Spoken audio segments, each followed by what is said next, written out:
எரேமியா அதிகாரம் 15. யூதாவின் அழிவு. ஆண்டவர் என்னிடம் கூறியது, மோசேயும் சாமுவேலும் என் முன் வந்து நின்றாலும் என் உள்ளம் இந்த மக்கள் பால் திரும்பாது. என் முன்னிலையில் இருந்து அவர்களை விரட்டிவிடு. அவர்கள் அகன்று போகட்டும். நாங்கள் எங்கே போவோம் என்று அவர்கள் கேட்கக்கூடும்.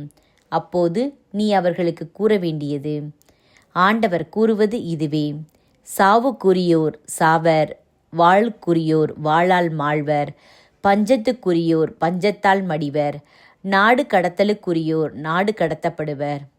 ஆண்டவர் கூறுவது, 4 வகையான அழிவின் சக்திகளை அவர்களுக்கு எதிராக அனுப்பப் போகிறேன். கொல்வதற்கு வாளையும், இழுத்து செல்வதற்கு நாய்களையும், விழுங்கி அழிப்பதற்கு வானத்து பறவைகளையும் நிலத்து விலங்குகளையும் அனுப்பப் போகிறேன். அவர்களைக் கண்டு உலகின் அரசுகள் யாவும் திகில் அடையும். எசேக்கியா மகனும் யூதா அரசனுமான மனாசே எருசலேமில் செய்தவையே அதற்கு காரணம். எருசலேமே, யாராவது உனக்கு இரக்கம் காட்டுவார்களா? உன் நிலை பற்றி வருந்துவார்களா? திரும்பி பார்த்து நலம் விசாரிப்பார்களா? ஆண்டவர் கூறுவது, நீ என்னை புறக்கணித்து விட்டாய், என்னை கைவிட்டு ஓடிவிட்டாய். எனவே உன்னை அழிப்பதற்கு என் கையை உனக்கு எதிராய் நீட்டினேன்.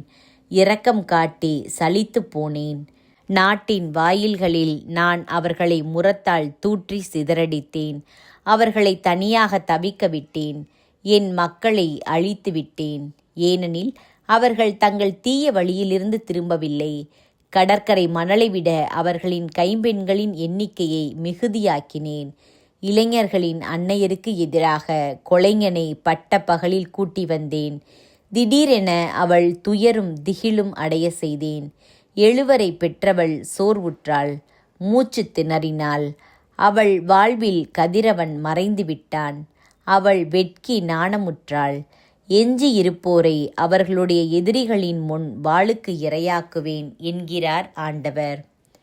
எரேமியாவின் அழைப்பு புதுப்பிக்கப்படுதல். நாடெங்கும் சண்டை சச்சரவுக்கு காரணமான என்னை பெற்றெடுத்த என் தாயே, எனக்கு ஐயோ கேடு! நான் கடன் கொடுக்கவும் இல்லை, கடன் வாங்கியதும் இல்லை. எனினும் எல்லாரும் என்னை சபிக்கிறார்கள். ஆண்டவரே, நான் உமக்கு நன்கு பணி செய்யாதிருந்தால், எதிரிகள் இடையூறும் துன்பமும் அடைந்த நேரத்தில் நான் அவர்களுக்காக உம்மிடம் மன்றாடாதிருந்தால், அவர்களின் சாபத்திற்கு நான் ஆளாகட்டும். வடக்கிலிருந்து வந்த இரும்பையும் வெண்கலத்தையும் யாரால் உடைக்க முடியும்? நாடெங்கும் செய்யப்படும் அனைத்து பாவங்களுக்கும் ஈடாக உன் செல்வங்களையும் கருவூலங்களையும் இலவச கொள்ளைப்பொருள் ஆக்குவேன். முன்பின் தெரியாத ஒரு நாட்டில் எதிரிகளுக்கு உங்களை அடிபணிய செய்வேன். ஏனெனில் என்னில் கோபக்கடல் மூண்டுள்ளது. அது உங்களுக்கு எதிராக கொழுந்துவிட்டு எரியும். ஆண்டவரே, உமக்கு எல்லாம் தெரியும். நீர் என்னை அறிவீர். என்னை நினைவு கூரும். எனக்கு உதவியருளும். என்னை துன்புறுத்துவோரை என் பொருட்டு பழிவாங்கும். நீர் பொறுமையுள்ளவர். என்னை தள்ளிவிடாதேயும்.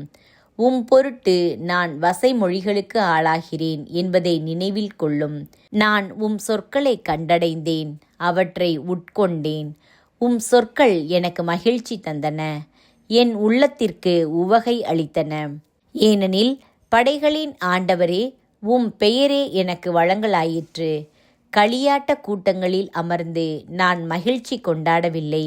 உம் கை என்மேல் இருந்ததால் நான் தனியனாயிருந்தேன். சினத்தால் நீர் என்னை நிரப்பியிருந்தீர். எனக்கு ஏன் தீராத வேதனை, குணமாகா கொடிய காயம்? நீர் எனக்கு கானல் நீரென ஏமாற்றும் ஓடையென ஆகிவிட்டீரோ? எனவே ஆண்டவர் கூறுவது இதுவே: நீ திரும்பி வந்தால் நான் உன்னை முன்னைய நிலைக்கு கொண்டு வருவேன். என் முன் வந்து நிற்பாய். பயனில நீக்கி பயனுள்ள பேசின், நீ என் இறைவாக்கினனாயிருப்பாய். அவர்கள் உன்னிடம் திரும்பி வருவார்கள். நீ அவர்களிடம் திரும்ப வேண்டாம்.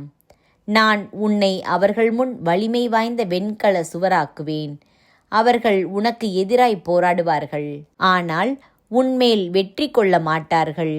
ஏனெனில் உன்னை விடுவிக்கவும் காக்கவும் நான் உன்னோடு இருக்கிறேன் என்கிறார் ஆண்டவர். தீயோரின் கையினின்று நான் உம்மை காப்பேன். முரடரின் பிடியினின்று உன்னை மீட்பேன்.